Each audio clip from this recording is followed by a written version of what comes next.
Bom, então, bom dia, boa tarde, boa noite para quem está vendo essa gravação.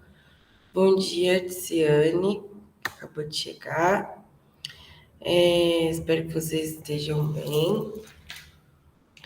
Para a aula de hoje, aliás, primeiro, né, esclarecimento. Eu e Dani, a gente trocou os horários, então eu vou fazer o horário dele de hoje de 8h30 e ele vai dar aula meio-dia, que é o horário que normalmente eu dou aula. Tá bom, gente? É, e para a aula de hoje, eu pensei da gente fazer algumas questões do Enem. Então, eu trouxe algumas questões do Enem para vocês. E no finzinho da aula, eu quero passar um vídeo para vocês, para a gente discutir um tema bastante interessante, que vai ficar aí como provocação para as próximas semanas. Tá bom? Então, eu vou compartilhar a tela aqui com vocês de algumas questões do Enem que eu preparei, para a gente pegar alguns macetezinhos assim de filosofia no Enem, né?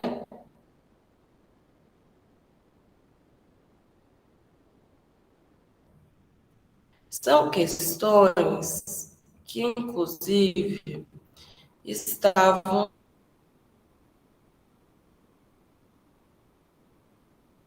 nos simulados que a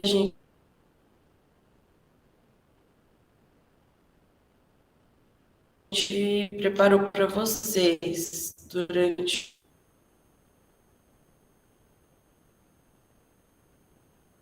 o ano. Então, são questões que vocês já passaram. E por isso que eu achei mais enriquecedor trazê-las, porque vocês já estão familiarizados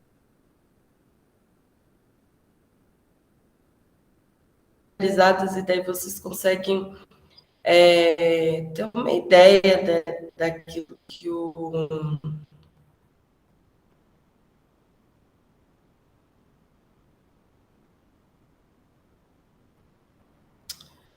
não está aí.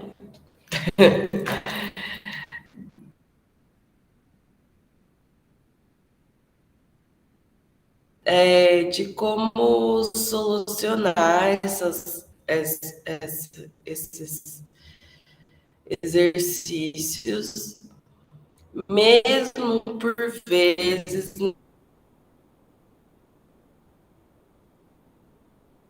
não tendo totalmente o conteúdo na cabeça, né? Porque é impossível a gente lembrar tudo, só que existem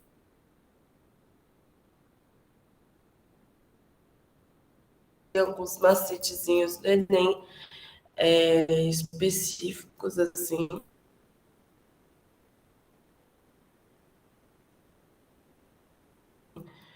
e também específicos de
Voltei!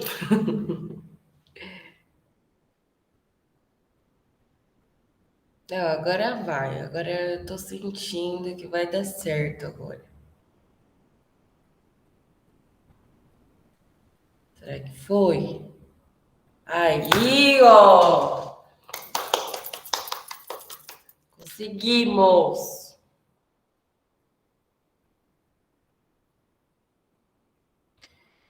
Então, bora lá. Gente, eu gostaria que eu vou ler junto com vocês a questão. Eu gostaria que vocês dessem o palpite sobre qual a resposta que vocês colocaram, qual a resposta que vocês pensam ser a correta aí no caso, né? Que aí a gente consegue debater por que é a correta, por que não é. Assim a gente pega alguns macetezinhos do Enem, que é aquilo que eu falei, para quem chegou agora, vou refazer as questões, que são questões do simulado, que a gente organizou para vocês ao longo do ano, do simulado, né? Para que vocês peguem alguns macetes do Enem específicos de filosofia, tá? Então, essa questão do Enem de 2012 tem dois textos disponíveis. Então, o primeiro texto ele vai dizer: Anaxímenes de Mileto disse que o ar é o elemento originário de tudo que existe, existiu e existirá, e que outras coisas provêm de sua descendência. Quando o ar se dilata, transforma-se em fogo, ao passo que os ventos são ar condensado. As nuvens formam-se a partir do ar por filtragem ainda mais condensadas. Transformam-se em água. A água, quando mais condensada, transforma-se em terra e quando condensada ao máximo possível, transforma-se em pedra. Beleza. Uma loucura só, né? Pra vocês verem. Texto que parece que não fala nada com nada. Você lê e fala, fica assim, ah, tá, e aí? Mas vamos para o segundo texto. Normalmente, né, quando tem dois textos, eles sempre trazem ideias que se sobrepõem, né, ou que estão em contradição. Então, é bastante importante tentar linkar as ideias dos dois textos. Quando você tem um texto, dois textos ou mais, tenta linkar, ver o que entre esses textos conversa, porque isso vai te dar pistas sobre a resposta, né? Então, Basílio Magno, filósofo medieval, escreveu: Deus, como criador de todas as coisas, está no princípio do mundo e dos tempos, com parcas de conteúdo que nos apresentam em face desta concepção as especulações contraditórias dos filósofos para os quais o mundo se origina ou de algum dos quatro elementos, como ensinos jônios, ou dos átomos, como julga Demócrito. Na verdade, dão expressão de quererem ancorar o mundo numa teia de aranha, né? Então, depois desses dois textos, a pergunta é: filósofos dos diversos tempos históricos desenvolveram teses para explicar a origem do universo. Gente, além de prestar atenção na conexão dos textos que o Enem apresenta, e que isso, ao decorrer da prova, é algo complexo, por quê? Porque é uma prova extensa, né? Eu sempre costumo falar que o Enem, ele não vence a gente por conteúdo, mas ele vence a gente por cansaço, que é uma prova muito extensa, é uma prova com muito texto, muita coisa para ler. Então, o que vocês fazem, né? Dicas práticas. Lendo os textos, pega a essência daquilo, tá? Não precisa ficar atento a muitos detalhes, porque você tem que pegar, por exemplo, entre textos, normalmente é uma ideia comparativa entre os textos, uma ideia que conversa entre os textos. E aqui na pergunta, ela também te dá a direção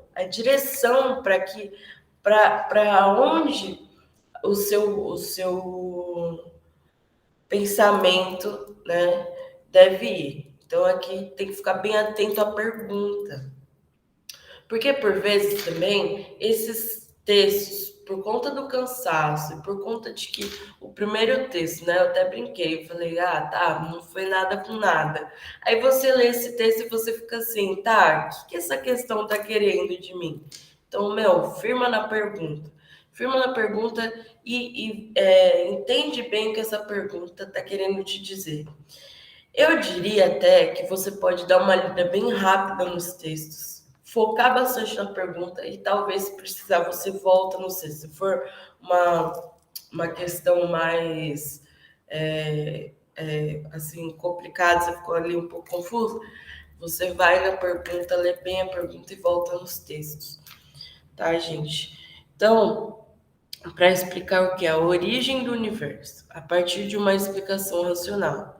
As teses de Anaxímenes, filósofo grego antigo, que a gente viu, né, em filosofia pré-socrática, e de Basílio, filósofo medieval, têm em comum na sua fundamentação teorias que, e aí qual alternativa vocês diriam ser a correta? Eram baseadas nas ciências da natureza, refutavam as teorias de filósofos da religião, tinham origem nos mitos das civilizações antigas, postulavam um princípio originário para o mundo, defendiam que Deus é o princípio de todas as coisas. Letra D. Será que acertou? Acertou, muito bem. Parabéns, a gente já começou como, né? Arrasando no Enem. É sobre isso, eu quero isso de vocês, não quero menos que isso. Só arraso, só. Certíssimo.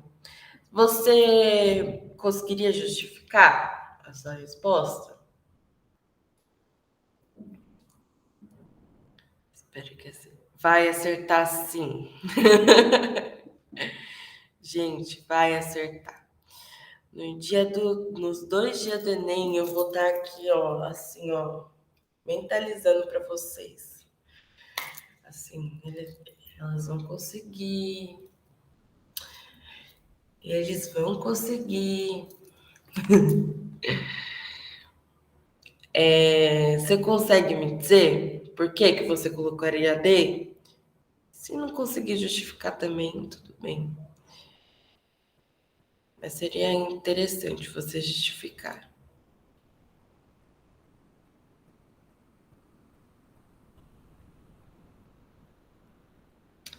Tudo bem, tá com vergonha. Vamos deixar abaixo. Então, mas por que postulavam um princípio originário para o mundo? Eu acho que não é nem por que a letra D, mas por que não as outras? Gente, Enem vai sempre por eliminação. Por quê? Porque na maior parte das vezes, o que acontece em filosofia? Tem termos muito doidos, assim, eles colocam uns termos muito difíceis. Normalmente, a gente vai ver aqui nas outras questões, as respostas que têm uns termos muito difíceis, vocês olham e ficam, gente, o que é isso? Sabe? Mas pode escrever também, não precisa ser por microfone, não. Se você quiser, claro. E aí você ficou assim, mas que é isso? O que é esse termo? Não sei o quê. Então, gente, normalmente essas respostas têm uns termos muito doidos, é mais para confundir do que realmente para responder, tá? Acontece muito isso no Enem. E acontece muito também de ter umas pegadinhas. Por exemplo, a letra A é uma pegadinha. Se você estiver desavisado, como a gente já faz a conexão, né? Filósofo pré-socrático E natureza já faz a conexão. Filosofia pré-socrática, natureza, você já fica meio assim, será que é né? Porque ciências da natureza. Mas vejam bem, olhem bem para o termo. Eram baseadas nas ciências da natureza. Então, é um termo que a gente não usaria para falar sobre filosofia pré-socrática. E outra, a gente não usaria para falar sobre filosofia medieval, ciências da natureza. Eles olhavam para a natureza, tentavam entender o seu mundo através da natureza, sim, mais na filosofia pré-socrática do que necessariamente na filosofia medieval. Porém, não ciências da natureza. Então, sempre prestem atenção nas palavrinhas-chave, assim, ciência. Prestem atenção. B. Refutavam as teorias de filosofias da religião. Gente, está falando de filosofia medieval, eles vão refutar as teorias das filosofias da religião? Aqui é uma outra pegadinha. Por quê? Porque isso pode até servir para os filósofos pré-socráticos. Por quê? Porque eles estavam, sim, criticando, de certa forma, e buscando enxergar o mundo numa outra ótica que não fosse a ótica do sagrado, da religião, da filosofia, tá bom? Então, eles agora estavam buscando entender seu mundo através da razão, através dos fenômenos da natureza, através de uma ideia ainda bem recém-nascida de ciência, né? Então, gente, não faz muito sentido, mas para a filosofia medieval. Por quê? Porque a filosofia medieval ela é justamente uma filosofia que estabelece um debate teologal. O que é um debate teologal? Um debate de teologia, né? Da ciência da religião, que a gente chama hoje, né? Mas vocês veem como o Enem ele tem dessas também, ele tem essas pegadinhas, mas são pegadinhas que se você estiver atente,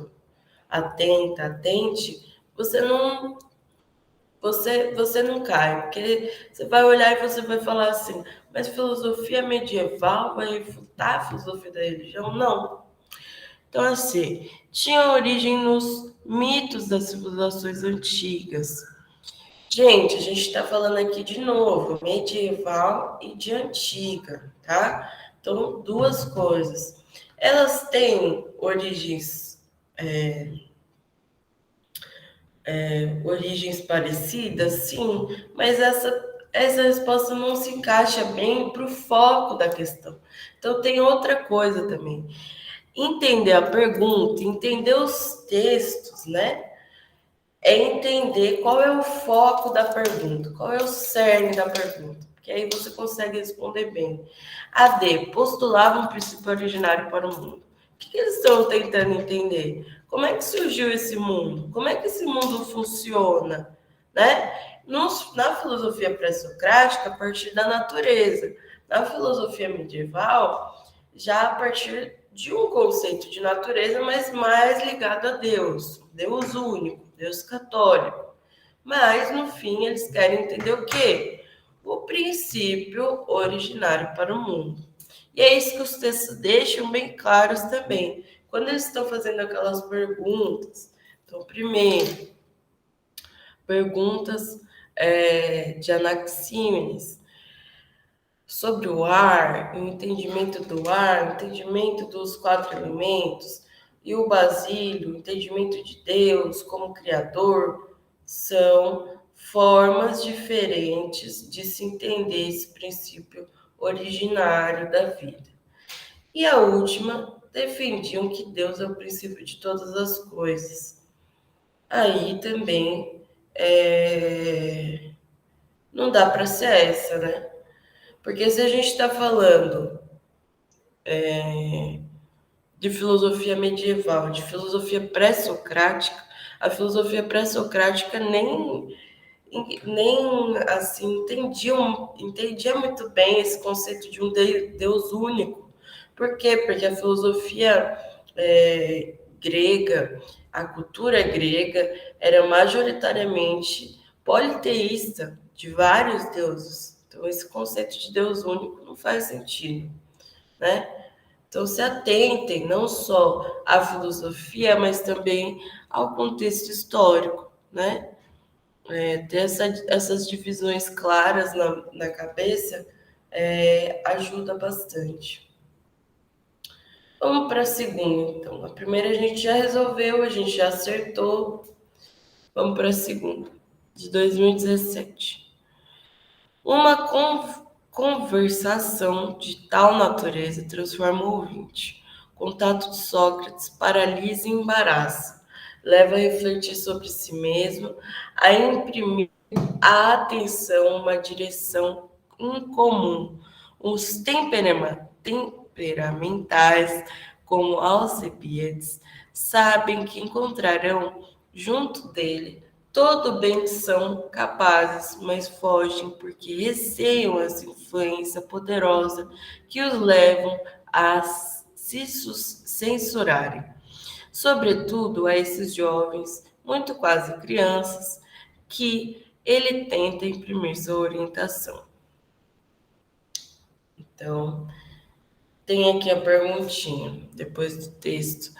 Texto evidencia características do modo de vida socrático que se baseava na... E aí, tempo. Qual vocês colocariam nessa aqui? Já acertou a primeira, hein? Eu tô confiando em vocês.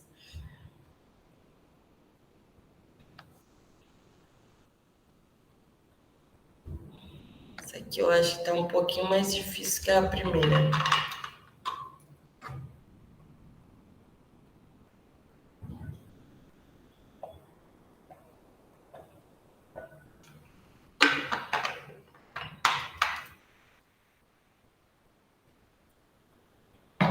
Ó, já acertou tudo, já gabaritou o Enem, já. Já gabaritou o Enem. Acertou tudo. Olha lá. É isso mesmo. Gente, falou de Sócrates, olha bem para mim. É isso. É método dialético, é maêutica, tá? A dúvida, se colocar em dúvida, sabe? Sempre que tiver essas coisinhas, liguem logo a Sócrates, tá? Liguem logo a Sócrates. Método dialético.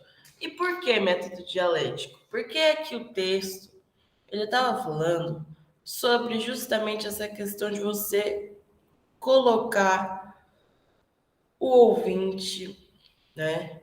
Colocar a pessoa. Então, o Sócrates, ele era o cara que fazia filosofia através do debate, né? Através da conversa, certo? E essa conversa ele tinha como o método dialético. Então, aqui, o que o texto nos embasa é justamente dessa conversa. Eles estão ali conversando, e o que ele fala? Que Sócrates embaraça, né? O companheiro, embaraça, o paralisa. Por quê? Porque ele está sempre te colocando em dúvida. Esse é o método dialético. Bota em dúvida, bota em dúvida. Então, você já consegue pegar esse texto e falar assim, ó, Sócrates, método dialético, já linkou uma coisa na outra. Por que não as outras? Contemplação da tradição mítica. Gente, Sócrates já faz parte do racionalismo. A partir de pré-socráticos, Sócrates em diante, racionalismo, nada de tradição mítica. Eles não contemplam a tradição mítica, eles estão justamente em outra direção, tentando entender o mundo através de outra ótica. Não que a dimensão mítica não estivesse presente, estava, mas eles estavam tentando racionalizar o mundo para entender além dimensão mítica. Sustentação do método dialético é a nossa resposta. Relativização do saber verdadeiro. Essa aqui é uma pegadinha.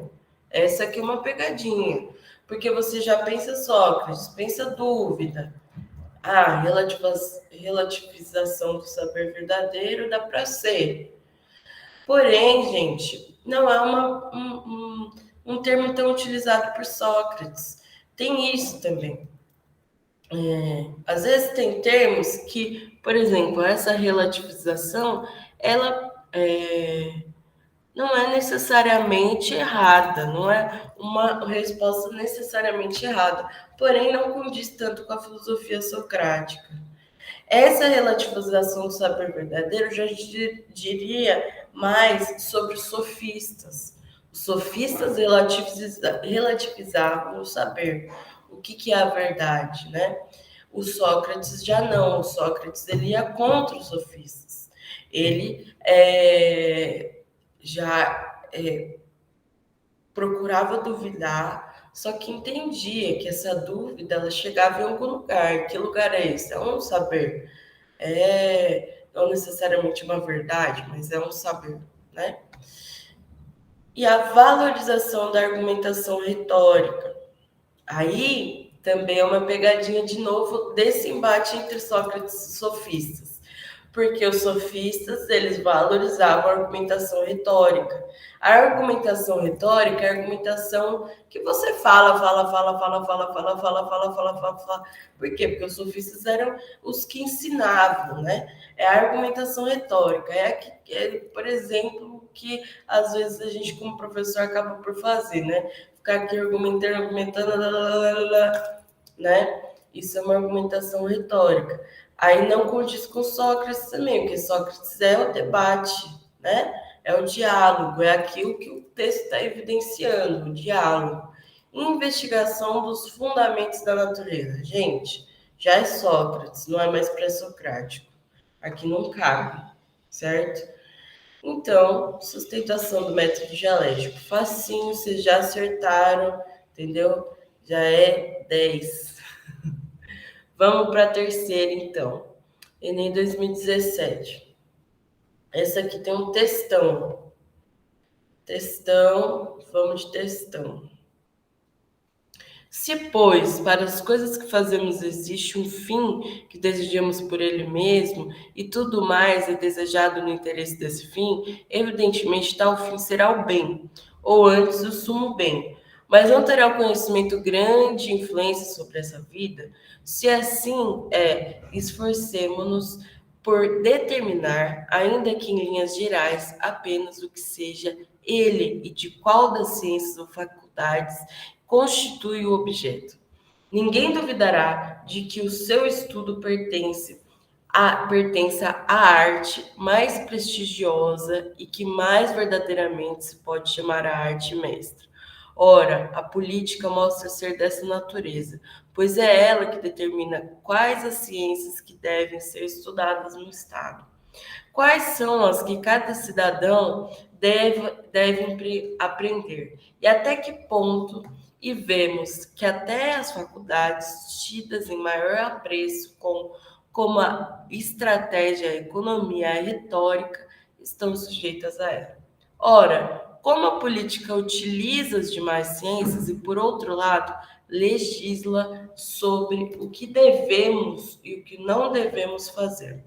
A finalidade dessa ciência deve abranger as duas outras, de modo que essa finalidade será o bem humano. Para Aristóteles, a relação entre o sumo bem e a organização da polis pressupõe que... E aí, qual vocês diriam?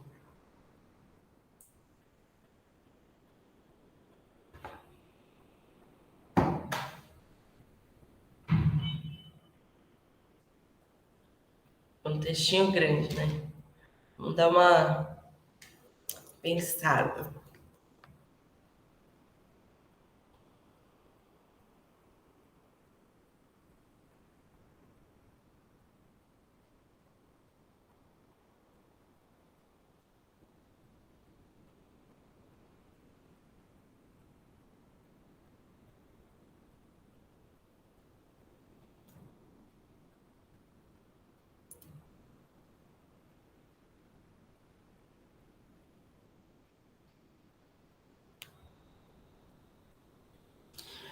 Nenhum palpite?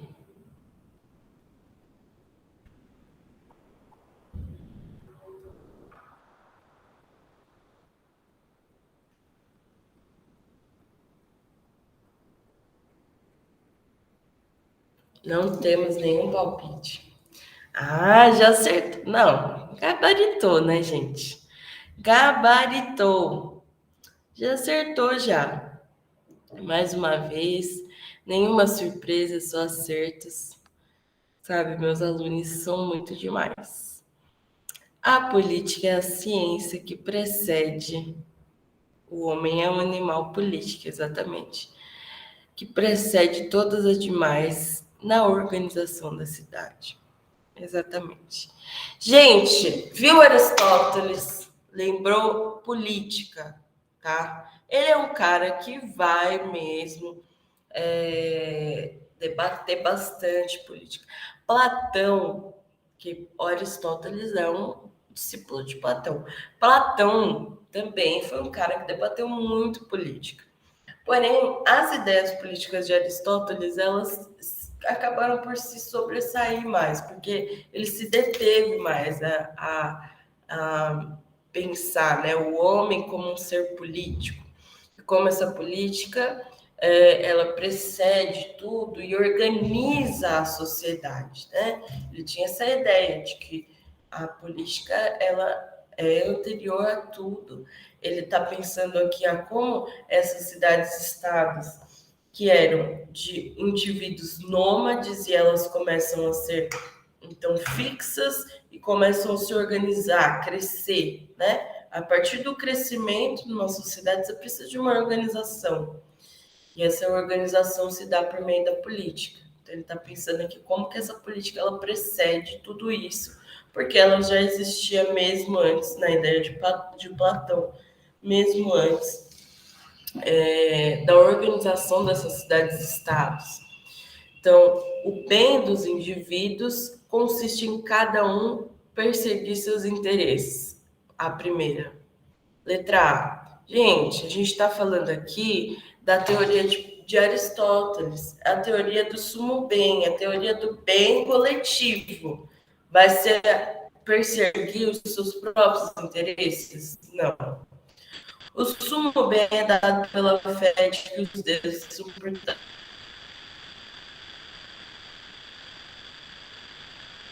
portadores da verdade.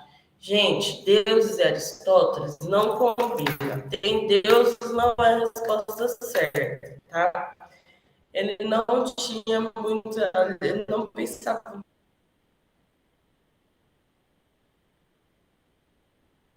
muito dessa dimensão mítica. Ele estava mais abstraindo disso e chegando num lugar mais racional. Então, tem Deus.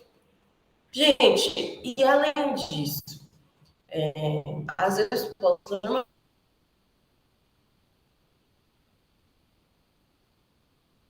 normalmente com Deus, elas vão ser certas em filosofia. Se tiver a ver com filosofia medieval. Generalizando um pouco. Pode mudar? Pode. Porém, normalmente, as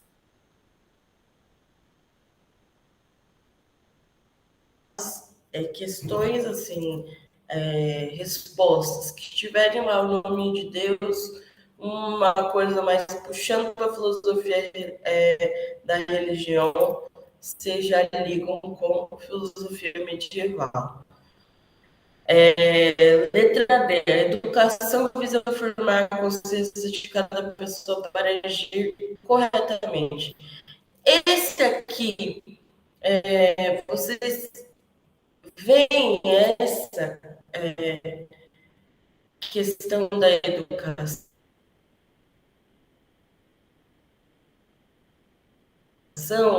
como uma questão central do texto, como uma questão central da questão? Não é.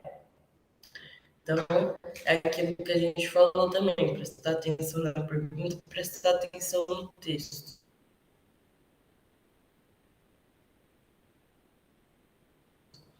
Letra E, a democracia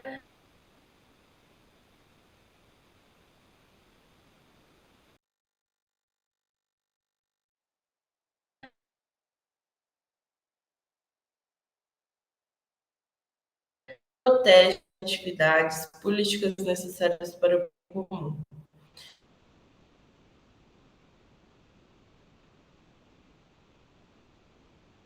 Gente, Aristóteles não foi um cara que se deteve tanto a entender a democracia.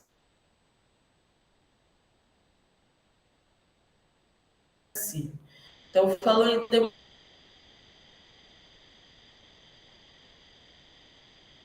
democracia,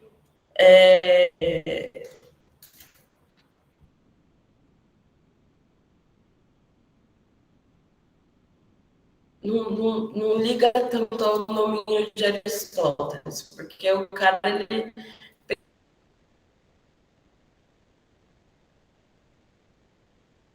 pensou primeiro em como que essas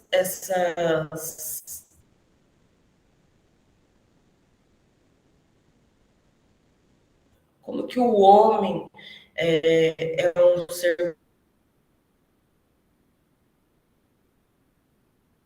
político, como que a política ela estrutura essa sociedade, não muito bem a partir de como politicamente a gente vai se entender. A democracia é para a gente. Aqui até que vai pegar um pouquinho, uma informação sobre vai demorar para interessante.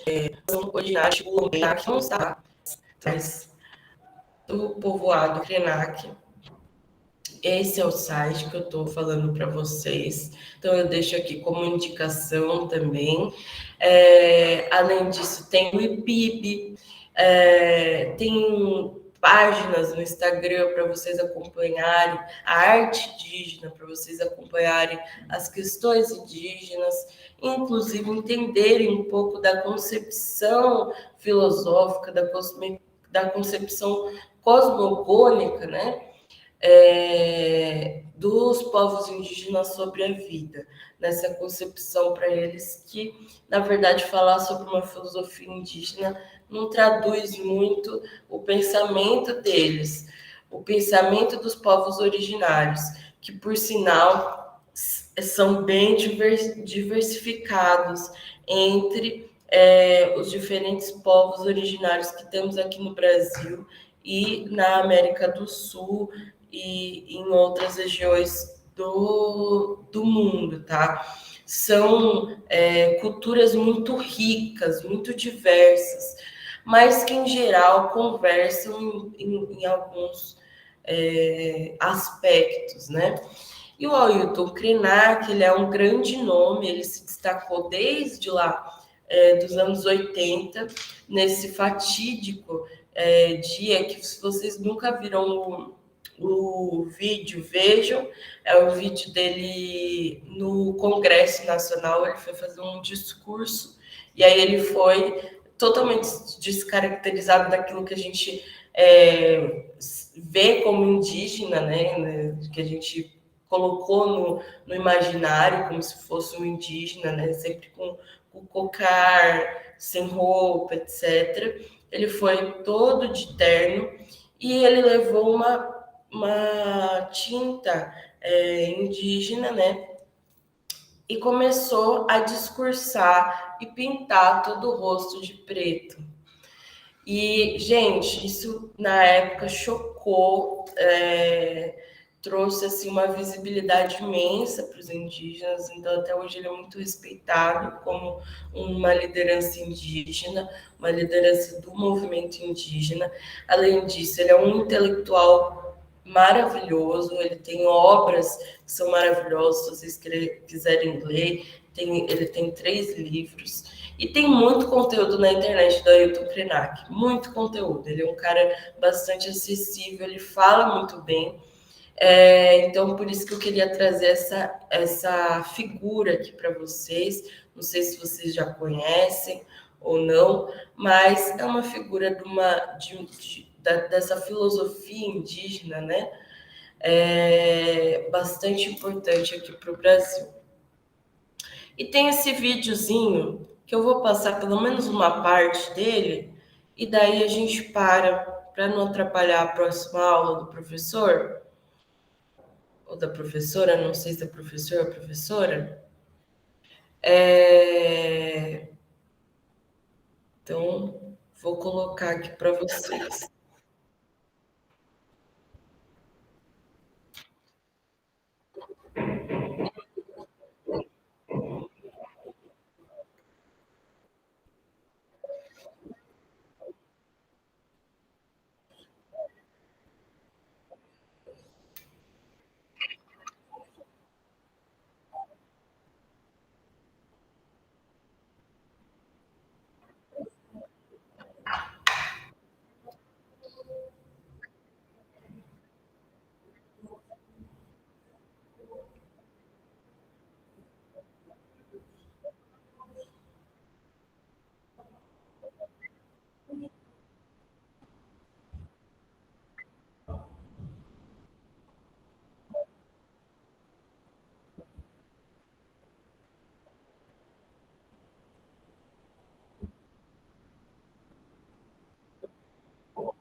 Nossa, mas por que será? Vocês estão me ouvindo? E o áudio do vídeo não está saindo?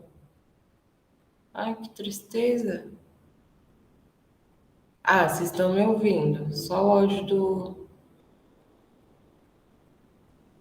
do vídeo, tá?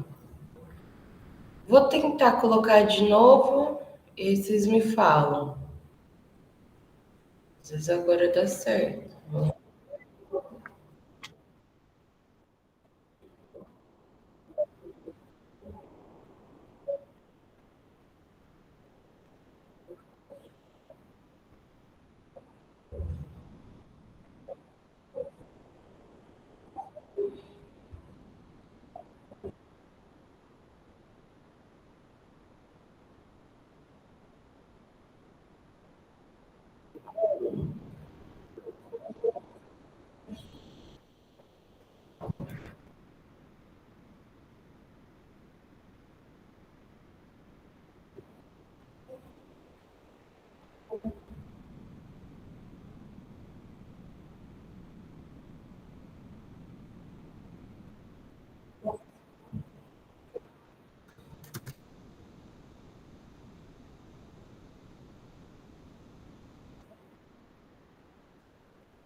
Ai,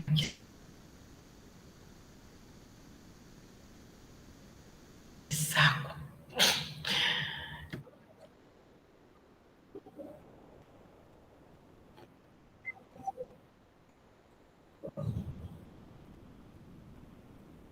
Ai, gente, que tristeza.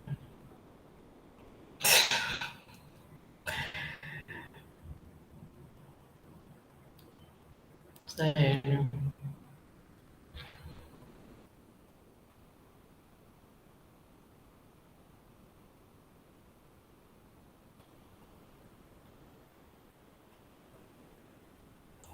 Ai, começou a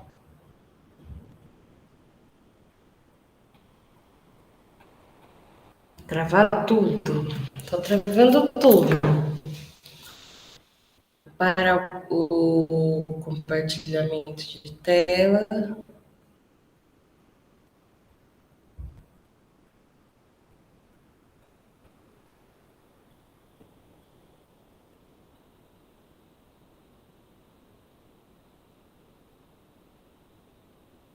Para a gente conseguir pelo menos se comunicar. Agora acho que deu uma destravada. Bom, gente, não deu para passar o vídeo. Ô, tristeza. Ai, que saco. Esse vídeo é tão bom. Gente, mas vejam um minuto só.